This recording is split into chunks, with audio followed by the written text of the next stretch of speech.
Halo semuanya, perkenalkan nama saya Fadilatur Rizky Rusdandi Putra. Saya dari Bina Nusantara Malang. Saya dari jurusan Entrepreneurship and Business Creation, kelas LF10. Di sini saya akan menjelaskan tentang hasil studi saya mengenai studi bisnis model Weldon Apparel and Clothing. Ini merupakan adalah salah satu brand clothing lokal yang saya jadikan bahan untuk studi saya kali ini. Jadi apa itu bisnis dari Weldon ini? Weldon Apparel and Clothing itu merupakan bisnis lokal atau brand lokal yang bergerak di bidang produksi pakaian dan berfokus pada spesialisasi fashion anak-anak muda kekinian di Indonesia. Jadi ini seperti brand fashion modern lokal. Lalu apa peran saya di sini? Peran saya di sini merupakan konsumen selama lebih dari 3 tahun.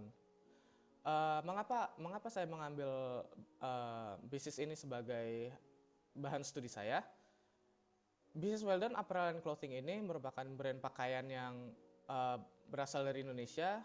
Ini merupakan brand lokal berasal dari Bandung, Jawa Barat, yang memiliki keunggulan produk, di mana produk mereka ini mereka menjual kualitas barang-barang atau pakaian-pakaian yang kualitasnya hampir sama dengan brand-brand besar dari dalam negeri maupun luar negeri.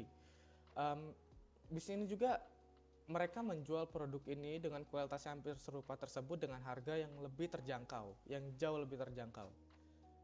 Dan juga mereka memiliki desain pakaian yang sangat menarik dan catchy untuk selera fashion anak-anak muda di Indonesia. Itu sebabnya saya mengambil bisnis ini sebagai bahan studi bisnis model saya. Nah, berikut merupakan bisnis model Canvas yang terdiri dari 9 blok bisnis model yang terdiri dari key partners, key activities, key resources, value proposition, customer relationship, channels, customer segments, cost structure, dan juga revenue streams. Building blocks yang pertama merupakan key partners. Key partners ini bisnis ini memiliki beberapa key partners. Yang pertama, ada mitra distributor produk yang terdiri dari reseller dan dropshipper, lalu supplier bahan produksi bahan yang menyuplai mereka secara rutin untuk dijadikan produk barang jadi. Lalu ada karyawan produksi yang menangani segala proses operasi dari awal hingga pengemasan dan pengantaran barang kepada konsumen. Lalu penyedia infrastruktur produksi yang menyediakan fasilitas-fasilitas untuk merekanya ini. Bisnis ini menjalankan bisnisnya itu dengan lancar. Lalu juga ada desainer produk yang mendesain segala produk yang ada di dalam bisnis ini, seperti baju, celana, topi, dan lain-lain. Lalu ada key activities, yang bisa disebut juga aktivitas utama mereka, yaitu mereka yang pertama adalah memproduksi pakaian, tentu saja karena bisnis ini merupakan bisnis produksi dan juga distribusi pakaian kepada konsumen. Jadi tentu saja mereka memproduksi pakaian, lalu juga mereka juga mendesain pakaian mereka sendiri yang dimana pakaian-pakaian hasil produksi mereka ini didesain sedemikian rupa untuk menyesuaikan dengan value proposition dari bisnis mereka. Lalu yang utama adalah mereka menjual pakaian-pakaian yang sudah diproduksi oleh bisnis mereka. Lalu yang ketiga, ada key resources. Key resources ini terdiri dari pertama rumah produksi yang dijadikan tempat untuk mereka memproduksi produk-produk mereka yang untuk nantinya dijual kepada para konsumen mereka. Lalu ada toko resmi tempat penjualan yang maksud dari toko resmi tempat penjualan ini adalah toko-toko resmi mereka yang offline yang tersebar di beberapa tempat di Indonesia yang bisa dikunjungi oleh customer mereka. Lalu juga ada official online store official online store ini bisa diakses oleh konsumen mereka yang menjadi tempat market atau pasar mereka untuk menjual produk-produk mereka. Lalu yang keempat ada value proposition. Value proposition dari bisnis ini adalah memproduksi dan menjual pakaian yang berkualitas tinggi berspesialisasi pada model fashion anak-anak muda kekinian dengan harga yang terjangkau. Lalu yang kelima ada customer relationship. Customer relationship mereka dengan customer mereka, bisnis ini sering memberikan promo dan diskon yang ini sangat menguntungkan untuk para konsumen mereka yang ingin mendapatkan produk yang berkualitas dengan harga yang terjangkau. Lalu mereka juga seringkali memberikan event atau menggelarkan event undian berhadiah yang hadiahnya ini juga tidak murah seperti iPad, iPhone dan lain-lain. Lalu yang ke-6 ada channels. Jadi konsumen mereka ini dapat mengakses atau melihat-lihat produk mereka melalui beberapa channels dari bisnis ini. Channels tersebut adalah toko offline resmi mereka yang tadi seperti sudah dijelaskan sebelumnya. Lalu ada toko online resmi, yang toko online resmi mereka ada di Tokopedia, Shopee, Lazada, dan juga website resmi mereka yang dapat diakses oleh siapapun dan dimanapun. Lalu ada customer segments. Customer segments mereka menargetkan anak-anak muda umur 15 sampai 29 tahun, yang dimana mereka ini masih di masa-masa ingin menikmati masa muda mereka.